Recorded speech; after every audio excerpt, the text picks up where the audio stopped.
Olá, meus queridos, boa tarde.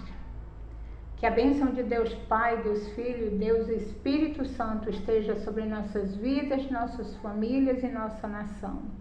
Que o sangue de Jesus esteja nos cobrindo nessa hora, nos purificando de todo pecado, nos lavando de toda justiça e servindo de escudo contra as investidas do maligno. Queridos, eu sou a pastora Rosa Pereira, esse é o Ministério Eu Confesso, Senhor, e nesse ministério nós tratamos de cura e libertação através da confissão. E hoje eu gostaria de falar com vocês acerca de relacionamentos quebrados. Os relacionamentos quebrados, eles podem causar feridas emocionais, como mágoas, ressentimentos, pode até levar mesmo a depressão, produzir ansiedade. E esses sentimentos, eles se tornam brechas para ataques malignos. Ano passado mesmo eu sofri um ataque maligno e quando eu fui buscar em Deus a razão, o motivo, a brecha, a legalidade, porque Satanás só pode nos atacar se houver uma legalidade. E o Senhor me mostrou que eu estava com meu coração magoado com algumas pessoas. E o Espírito Santo, ele me mostrou quem eram as pessoas e eu procurei cada uma delas. E fui conversar, fui esclarecer e, acima de tudo, pedir perdão. Pedi perdão, recebi bênção, recebi orações de bênção e sanou o ataque. Então, meus irmãos, é dessa maneira que funciona no mundo espiritual. Para cada ação existe uma reação. Então, os ataques malignos, eles vêm justamente para atrapalhar a nossa caminhada cristã, nossa caminhada com Deus, para atrapalhar a nossa vida. E quando nós nos apegamos a Deus, quando nós meditamos na palavra e buscamos a presença do Espírito Santo, o Senhor, ele vai trazendo claridade ao nosso coração, à nossa mente, e vai nos dando estratégias para que a gente possa conseguir nos livrar desses ataques. E o que eu quero dizer a vocês com relação a relacionamentos quebrados é que uma pessoa que está com o coração ferido por conta de um relacionamento quebrado, seja com o marido, com o pai, com a mãe, com amigo, seja com quem for, ela perde a força para orar, para buscar a Deus. Isso daí provoca o que? O distanciamento do Senhor. Você não sente disposição para orar, você não sente vontade, alegria de estar na presença de Deus, de buscar o Espírito Santo. Por isso a importância de mantermos o nosso coração limpo diante de Deus. Faz que nem o Salmo 139, que lá no final diz: Senhor, sonda o meu coração e vê se há em mim caminhos maus e me guia pelas veredas planas da tua justiça. A gente deve pedir em todos os dias nas nossas orações para que o Senhor esteja sondando o nosso coração, esteja trazendo à luz aquilo que está ali escondido, para que possamos nos limpar perante o Senhor. No Ministério Eu Confesso, Senhor, nós tratamos de libertações através de confissões, através de reconciliação, seja familiares, seja entre casal, seja entre amigos. Nós tratamos também de liberação de perdão, de recebimento de perdão, de pessoas que fizeram mal e pedem perdão, e a gente tem que perdoar, a gente precisa perdoar, porque o perdão, a liberação do perdão é uma prerrogativa para que Deus nos perdoe. Está lá no Pai Nosso. Perdoa os nossos pecados assim como nós perdoamos quem nos tem ofendido. Então isso é uma prerrogativa de Deus. Se você quer ser perdoada por Deus, você tem que perdoar e você tem que liberar perdão e tem que receber também perdão. Isso daí é imprescindível. A palavra de Deus em Romanos 12, 18 diz assim: se possível, quando depender de nós, tenhamos paz com todos os homens. Eu sei que muitas vezes não é possível que tenhamos paz com todos os homens, porque existem pessoas que são bem desafiadoras de lidar.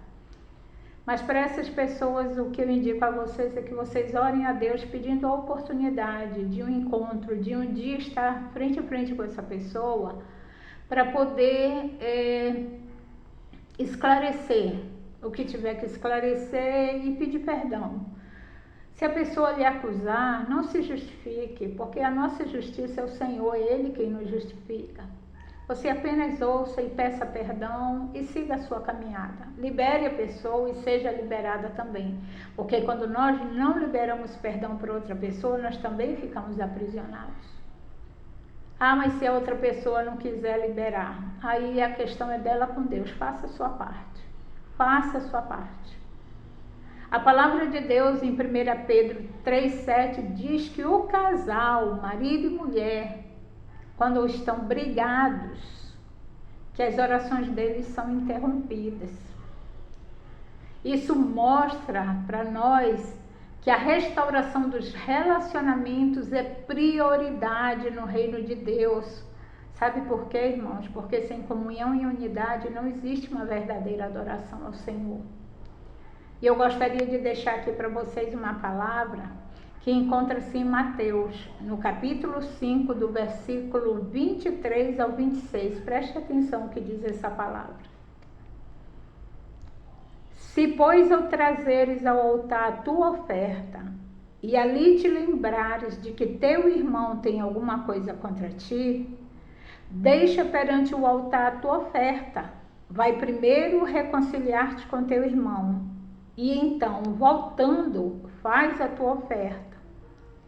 Entre em acordo sem demora com teu irmão, enquanto estás com ele a caminho, para que teu adversário não te entregue ao juiz, o juiz é o oficial de justiça, e sejas recolhido à prisão.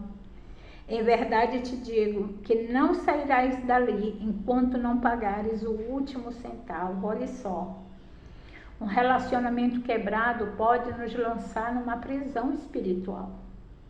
Por isso a necessidade dessa restauração do relacionamento. Nós temos, a palavra diz aqui, se quando nós formos ao altar do Senhor, estivermos diante do altar e lembrarmos que tem alguém, né, que tem algo contra nós, a palavra aqui não diz, só se você tiver com a razão. Não. A palavra diz, se você se lembrar que alguém tem algo contra ti, mesmo que você esteja coberto de razão, mas procure a pessoa e tente esclarecer o que aconteceu e peça perdão. Enquanto você está a caminho com ela, a caminho do céu, né? Para que ela, nas orações dela de ressentimento e mágoa, te entregue na mão do inimigo, e o inimigo te entregue na mão do juiz, e o juiz vai avaliar realmente a pessoa não quer perdoar, coloque ela na prisão até que ela perdoe. Então, a falta de perdão, ela causa esse aprisionamento, esse cativeiro espiritual. Por isso, a necessidade de buscarmos a restauração de relacionamentos. Principalmente se for com pai e mãe, ou com a pessoa que nos criou, ou com o nosso pastor, nossa pastora, porque são autoridades espirituais, são guarda-chuvas espirituais. São autoridades constituídas por Deus. Quando o pai e a mãe está brigado com o filho ou o filho com pai e mãe, é necessário que se faça logo essa restauração. Por quê? Para que o guarda-chuva não fique furado. Né? E da mesma forma com o seu pastor na sua igreja, com a sua pastora, né? Que são autoridades espirituais que dão cobertura a você e sua família. Nós temos que sempre buscar restauração, para que todos os guarda-chuvas estejam aliados, estejamos protegidos debaixo do princípio da autoridade. Então, busque restauração nos seus relacionamentos, no máximo que você puder. Limpe o seu coração desses sentimentos malignos, para que você possa caminhar firmemente na palavra de Deus, para que você possa ofertar. Nessa palavra aqui, Jesus mostra que o relacionamento restaurado, é mais importante, tem mais prioridade no reino de Deus do que a tua oferta em si. Que é mais importante para Ele que você esteja caminhando bem com as pessoas que estão ao seu lado do que o dinheiro que você vai deixar ali como dízimo, como oferta, como primícia. Então guarde essa palavra no seu coração. A comunhão e a unidade, elas são importantes para a verdadeira adoração ao Senhor, amém? E eu gostaria de finalizar essa palavra aqui com um testemunho. Quando minha filha tinha 2 anos de idade, a minha filha ela passou a ter convulsão.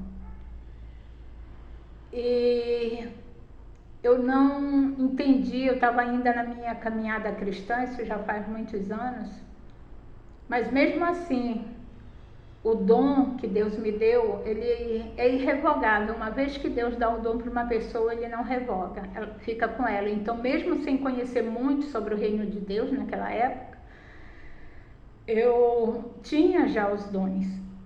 E eu não me conformava. A minha filha ficou dos 2 anos aos 5 anos tendo convulsões. E eu perguntava de Deus, por quê que ela estava passando por isso, né? Uma criança inocente, por que a criança estava passando por isso? E eu dizia a Deus que eu não me conformava, que Ele tinha me dado uma filha saudável, e por que minha filha tinha que viver daquele jeito? E eu levei ela em muito neuropediatra, né? Vários neuropediatras. E eles diziam para mim que ela tinha uma epilepsia idiopática. O que é esse termo idiopático? É quando a pessoa não tem uma origem do problema. Quando a ciência não justifica a origem daquele problema, não identifica a origem daquele problema. Eles não sabiam dizer por que ela estava tendo aquilo, entendeu? Então, por isso esse termo, epilepsia idiopática. Depois de passar por vários médicos, né, eu decidi então, eu vou jejuar e orar e Deus vai falar comigo. E eu jejuei e orei. Mesmo sendo ainda neném na fé, eu fui atrás, né, desse recurso espiritual. E Deus me deu uma visão. A visão que eu tive foi assim, eu entrava no quarto dela e via minha filha pulando em cima da cama.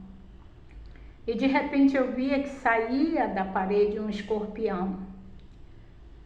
A palavra de Deus em Lucas 10:19 diz assim: eis que vos dei autoridade para pisar de serpentes e escorpiões e todo o poder do maligno, e nada vos causará dano. Então, escorpiões são espíritos malignos, espíritos de enfermidade. E eu via quando aquele escorpião saía da parede e picava a perninha dela, e ela caía, tendo convulsões. E eu disse para Deus, mesmo sem conhecer muito, eu digo: Senhor, por que esse escorpião picou a perna da minha filha? Eu quero saber, Senhor. E assim eu fiz um jejum. Eu fiquei 3 dias sem comer, só bebendo água. Só bebendo água e orando. Senhor, me mostra, eu quero saber a origem, por onde esse espírito entrou. E Deus me mostrou que eu estava com relacionamento quebrado com o pai dela. O pai dela estava em outro estado e eu peguei o telefone. Naquela época não existia celular. Eu peguei o telefone convencional e liguei para onde ele estava e falei com ele. Eu disse para ele que a nossa filha estava passando por isso e que eu precisava urgentemente pedir perdão a ele, restaurar o nosso relacionamento e que ele pudesse fazer uma oração abençoando a nossa filha para que a nossa filha pudesse parar de ter essas crises. E assim ele fez. Ele pegou, fez a oração, me perdoou, a gente se restaurou um com o outro. E na mesma hora que eu estava falando com ele, eu lembrei que a mãe dele também estava magoada comigo. E eu pedi para falar com a mãe dele. E ele chamou a mãe dele e eu conversei com ela. E a gente pediu perdão mutuamente, né, uma com a outra. E pronto, finalizamos aí o concerto. Quando eu finalizei esse concerto, no dia seguinte Deus me deu uma outra visão. Ele me deu a visão de eu vendo minha filha estando em convulsão novamente, e eu pegava minha filha e saía com ela no colo, correndo. Todas as vezes que ela tinha convulsão, eu botava no colo e saía correndo para o hospital. Só que dessa vez na visão eu saía com ela, e quando eu chegava na porta da minha casa eu olhava, tinha um Fusca branco com um pastor da nossa igreja que trabalhava com cura e libertação, pastor Daniel. Só que para chegar no carro eu tinha um grande empecilho, porque tinha uma manada de bodes vermelhos, muitos bodes vermelhos, ou seja, muitos demônios. E eu chegava na porta e não conseguia chegar até o carro dele, só que ele abria a porta do carro dele e estendia a mão. Quando ele estendia a mão, os bodes abriam caminho e eu passava com a minha filha. E eu chegava com ele e entregava a minha filha, e ele pegava a minha filha no colo, ele falava um nome que eu não entendia e soprava nos olhos dela. Aí ela abria os olhos e começava a vomitar. O vômito é um sinal de libertação. Aí depois ele me entregava ela de volta e dizia assim: se eles tentarem voltar, pode usar a tua autoridade de mãe, porque eles não vão mais voltar. Aí encerrou-se a visão. Só que no dia seguinte a minha filha entrou em convulsão. E eu peguei a minha filha, ao invés de correr para o hospital, eu corri para a casa pastoral onde ele morava. Cheguei lá, estava ele e a esposa, e eu contei para ele rapidamente sobre a visão que eu tinha tido no dia anterior, e ele pegou a minha filha, botou no colo, aí ele falou o nome do espírito. Na minha visão, eu não entendia quando ele falava, mas aí lá ele sabia, ele falou Omulum, espírito de cemitério, espírito de morte, sai dessa criança em nome de Jesus, e soprou nos olhos dela. Quando ele soprou, ela vomitou. Vomitou e voltou à normalidade. E aí ele falou para mim: se eles tentarem voltar, use da sua autoridade, porque conforme você falou, a brecha foi fechada. O relacionamento que estava quebrado com seu marido foi restaurado, com a sua sogra foi restaurado. Então não existe mais legalidade para eles voltarem. E assim, irmãos, aconteceu. Daquele dia em diante, hoje minha filha está com 28 anos. E eu digo para a glória de Deus que a minha filha nunca mais teve nem terá convulsão, porque ela foi liberta pelo Senhor, por causa da restauração do relacionamento que eu fiz ali com o pai dela e com a minha sogra. Então eu quero deixar esse testemunho para você, para te incentivar. Se você tem relacionamentos quebrados, procure a restauração, em nome de Jesus. Eu vou finalizar com uma oração. Pai, em nome de Jesus, eu quero te dar graças. Muito obrigada, Senhor, por esse momento, por esse instante, diante da tua presença e diante de todas essas pessoas que estão assistindo, Senhor, esse vídeo. Que teu Espírito Santo venha convencer o coração de cada uma delas, ó Deus, de que a restauração de relacionamento, Senhor, é necessária para que possamos caminhar em vitória, Senhor, neste mundo. E que elas sejam ricamente abençoadas pelo Senhor por obedecer a tua palavra. É o que eu te peço em nome de Jesus. Queridos, eu gostaria de pedir um outro favor a vocês. Tem um sininho logo aqui embaixo. Eu gostaria de pedir a você para clicar nesse sininho, para que o YouTube possa entregar todas as notificações de vídeos sobre cura e libertação que eu vou colocar aqui para vocês. Que você possa dar o seu like e deixar um comentário para abençoar esse ministério, abençoar a minha vida, ou então colocar um pedido de oração, colocar a sua apreciação acerca do que foi ministrado aqui. Coloque um comentário para nos abençoar, tá bom? E eu encerro aqui o meu encontro com vocês. Fiquem na paz do Senhor Jesus e até o próximo encontro. Paz do Senhor.